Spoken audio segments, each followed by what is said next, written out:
In the first chapter of the Varieties of Religious Experience, William James examines how religion and neurology are intertwined. He begins by discussing religious experience as a phenomenon that is both personal and universal in nature. He then goes on to discuss various aspects of neurological science which can help explain certain features or elements associated with religious experiences such as visions, trances, ecstasy, etc., including their physiological basis. Additionally, he looks at some psychological theories related to these phenomena like hypnotism and suggestibility, before concluding his discussion by noting that while there may be scientific explanations for many facets of religious experience, they do not necessarily negate its spiritual significance, nor should it lead us away from seeking out our own individual paths towards faith or spirituality if we so choose them. In Chapter 2 of the Varieties of Religious Experience, William James examines the reality and nature of unseen forces. He begins by discussing how religious experiences are often associated with a sense that something greater than oneself is at work in one's life. This feeling can be so strong as to lead people to believe they have encountered an invisible being or force which has intervened on their behalf. To illustrate this point, he cites examples from various religions including Christianity, Hinduism and Buddhism where individuals claim to have had direct contact with divine beings such as angels or gods who provided them guidance during difficult times. James then goes on to discuss what it means for these unseen forces to exist beyond our physical senses, namely that we must accept certain aspects about them without proof or evidence since there is no way for us to directly observe them empirically like other phenomena in science and philosophy do not require faith but rather knowledge based upon observation.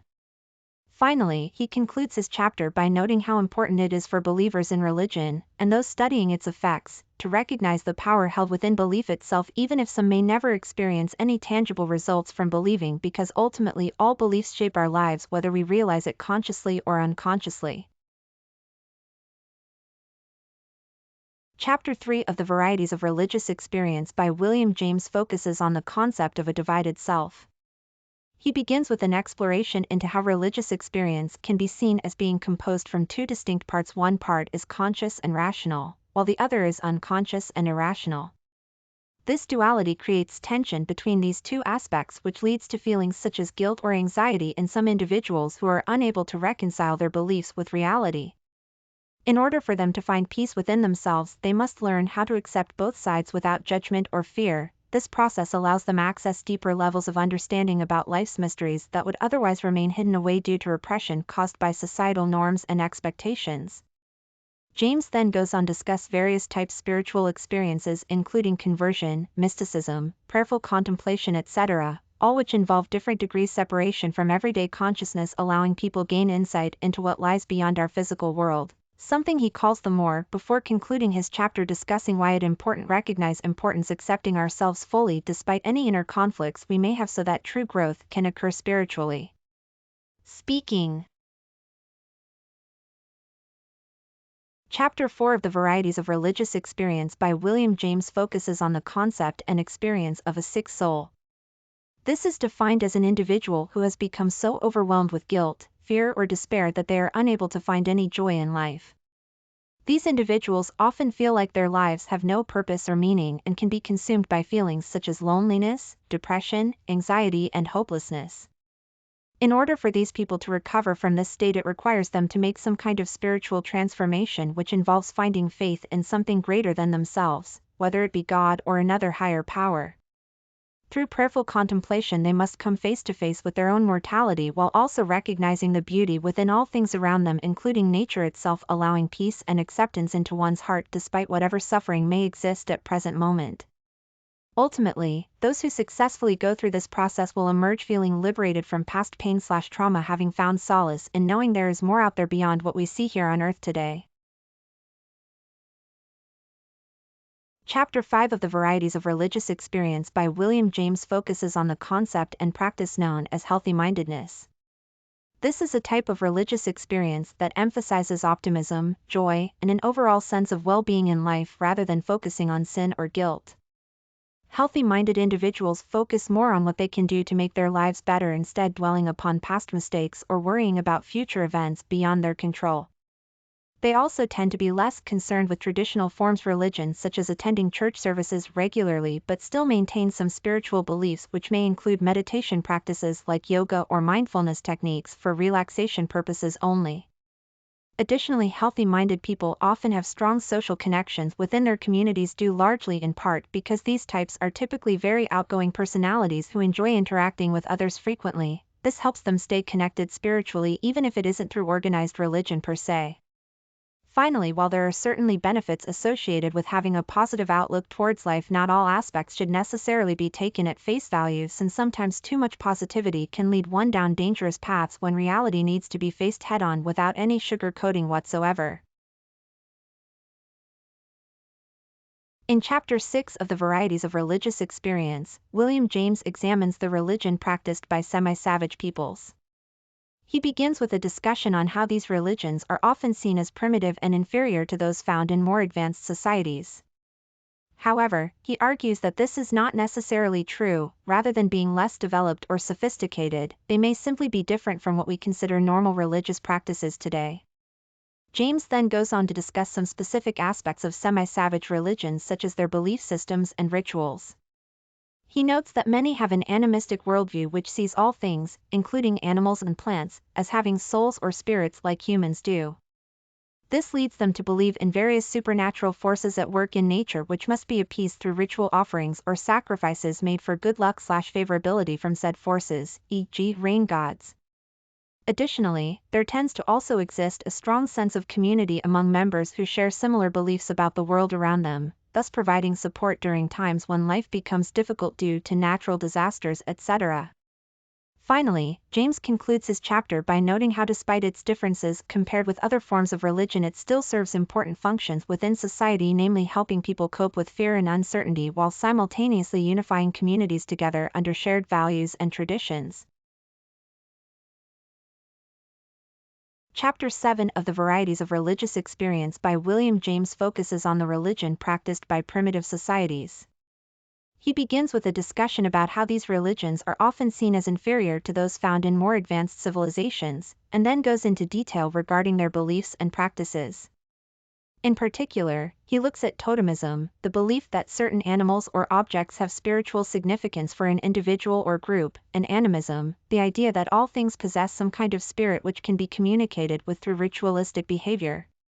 Additionally, James examines shamanic rituals such as trance dancing and healing ceremonies, ancestor worship, taboos related to food consumption, magical thinking involving charms and spells used for protection from evil forces, divination techniques like dream interpretation or astrology readings meant to predict future events, fertility cults devoted to ensuring successful harvests each year, initiation rites designed both physically mark adulthood within a tribe but also spiritually connect individuals closer together via shared experiences during the ceremony itself.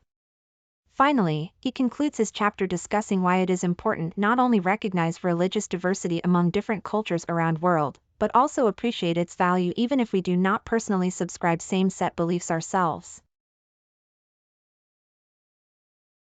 Chapter 8 of the Varieties of Religious Experience by William James focuses on the religion practiced in civilized societies. He begins with a discussion about how religious beliefs and practices have changed over time, noting that they are often influenced by cultural norms and values. He then goes on to discuss various aspects of modern-day religions such as their rituals, creeds, doctrines, dogmas, and moral codes. Additionally, he looks at some common features shared between different faiths, including prayer or meditation, belief in an afterlife, veneration for sacred texts or figures, use of symbols like crosses or flags to represent faith communities, organized worship services held regularly throughout the year, etc. Finally, he concludes his chapter discussing what it means when people say, "I am spiritual but not religious," suggesting that this is indicative more so than ever before today's society has become increasingly secularized yet still retains certain elements from traditional forms, which can be seen through popular culture references such as music lyrics and films depicting supernatural events/beings, etc., thus showing us there is still room for spirituality even if one does not necessarily adhere strictly to any particular set doctrine within a given faith tradition. Chapter 9 of the Varieties of Religious Experience by William James focuses on the religion practiced and preached by reformers. He begins with a discussion about how religious reforms often come from individuals who have had an intense personal experience, such as Martin Luther or John Wesley. These experiences are then used to create new forms of worship that emphasize certain aspects more than others. For example, Calvinism emphasizes predestination while Lutheranism stresses faith in Jesus Christ alone for salvation. Additionally, these Reformed religions tend to be much stricter when it comes to morality and behavior compared to traditional Christianity due to its focus on individual responsibility rather than relying solely upon God's grace. Finally, he concludes his chapter discussing how this type of religion can lead people away from superstition towards rational thought, which is beneficial both spiritually and intellectually. Chapter 10 of the Varieties of Religious Experience by William James focuses on mysticism. He begins the chapter discussing how mysticism is a form of religious experience that has been around for centuries and continues to be practiced today, despite its lack of popularity in modern society.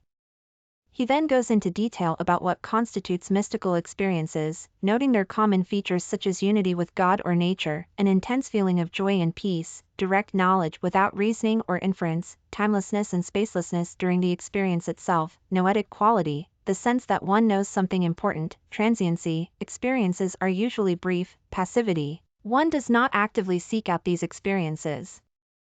James also discusses different types/degrees/stages of mysticism, including passive mystic states which involve being taken over completely by some higher power outside oneself while still maintaining consciousness but having little control over it due to extreme emotionality associated with this state, often referred to as ecstasy. Active mystic states where there is more conscious effort involved from the individual seeking union with divine forces through prayerful contemplation, etc. Absolute mystics who have achieved complete unification between themselves and divinity, resulting in permanent changes within them spiritually speaking. He further examines various aspects related specifically to Christian mystical experiences like visions and voices heard directly from God himself, along with other supernatural phenomena experienced by those engaging in spiritual practices like fasting or meditation. And finally concludes his discussion on this topic by emphasizing how these kinds of feelings are not only real but also very important for understanding religious life as a whole because of their profound impact in the spiritual development of individuals who practice them regularly.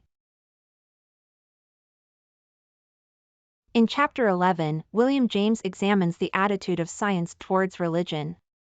He begins by noting that scientific inquiry is often seen as antithetical to religious belief and practice. However, he argues that this need not be so.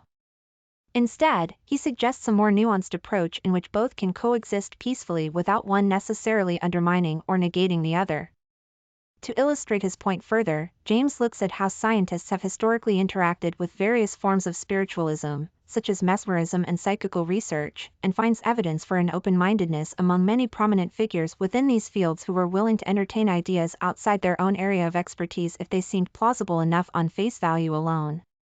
Additionally, he notes how some modern physicists are beginning to explore concepts such as quantum entanglement or spooky action from a metaphysical perspective rather than simply dismissing them out of hand due solely to their incompatibility with traditional materialist worldviews, thus demonstrating once again just how much room there may be for dialogue between science and faith after all.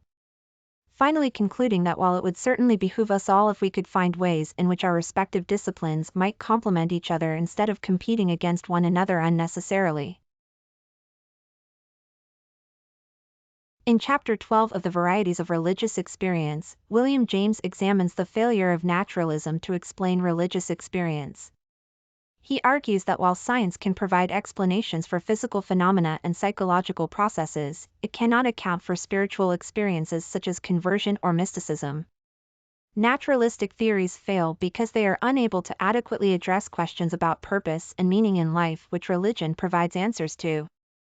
Furthermore, he claims that these types of experiences often lead people towards a more meaningful existence than what is offered by materialist philosophies alone. Finally, James suggests that there may be something beyond our current understanding at work when we encounter religious feelings, an unseen force guiding us on our journey through life's mysteries. In Chapter 13, William James examines the value of mysticism. He begins by noting that mystics often claim to have had experiences which are not accessible through ordinary means and can only be described as ineffable or indescribably wonderful. These mystical states may involve a sense of unity with all things, an awareness of God's presence in one's life, or even direct communication from divine sources such as angels or spirits. James then goes on to discuss how these types of experiences might benefit individuals who experience them directly. He suggests that they could provide comfort during times when traditional religious beliefs seem inadequate and offer insight into spiritual truths otherwise inaccessible via rational thought alone. Additionally, he argues that if we accept the validity of some forms of mysticism, it would open up new possibilities for understanding our relationship with nature and other people, something which is essential for living harmoniously within society at large. Finally, James concludes his chapter by suggesting ways in which modern science might incorporate aspects from various kinds of mysticisms without compromising its own principles too much, thus allowing us access both worlds simultaneously while still maintaining intellectual integrity. In Chapter 14, William James examines the concept of mysticism and its relationship to religious experience. He begins by discussing how mystics often describe their experiences as a sense of unity with God or some other higher power. This feeling is described in terms of an oceanic sensation that engulfs them completely and makes them feel connected to something larger than themselves. The second part focuses on what he calls the divided self, the idea that we are composed not only of our conscious selves but also unconscious parts which can be accessed through meditation or prayerful contemplation. Finally, he looks at various types of mystical states such as ecstasy, rapture, illumination, and union with God. All these have been reported throughout history by people from different cultures around the world who claim they experienced profound spiritual transformation during their encounters with divinity. In conclusion, James argues for a more open-minded approach towards understanding religion since it has so many facets which cannot always be explained rationally. In Chapter 15 of the Varieties of Religious Experience, William James discusses the reality and importance of unseen forces in religious experience. He begins by noting that many people believe there is an invisible world beyond our own physical realm which can be accessed through prayer or meditation. This belief has been held for centuries across various cultures and religions, but it remains largely unproven scientifically. To further explore this concept, he examines several cases where individuals have reported experiencing a sense or presence from something outside themselves during moments when they were deeply engaged with their faith practices such as praying to God or meditating on spiritual matters. In each case study presented here, these experiences are described as being powerful enough to cause profound changes within the individual's life, changes that could not necessarily be explained away simply by psychological factors alone, such as wishful thinking. James then goes on to discuss how we might go about determining whether these kinds of phenomena actually exist in some form, namely if they should even count towards scientific inquiry at all given its current limitations regarding what can be observed directly using empirical methods like experimentation and observation. Ultimately, though, his conclusion seems to suggest that while science may never fully prove nor disprove any claims made concerning supernatural entities/forces existing out there somewhere beyond us humans' reach, still those who do choose accept them into their lives will likely find great benefit from doing so regardless do either way. In Chapter 16 of the Varieties of Religious Experience, William James examines the value that religion has in people's lives. He begins by noting how religious beliefs can provide comfort and solace to those who are suffering from physical or mental illness. Additionally, he argues that faith provides a sense of purpose and direction for individuals as they navigate life's challenges. Furthermore, James suggests that religion is an important source of moral guidance which helps us make decisions about right and wrong behavior. Finally, he notes how it can bring communities together through shared values and rituals such as prayer services or festivals like Christmas or Easter celebrations. In conclusion, then, we see just why so many have found great benefit in their own personal relationship with God throughout history. Not only does it offer hope during difficult times but also serves to unite diverse groups under one common banner, something which remains true even today despite our ever-changing world around us.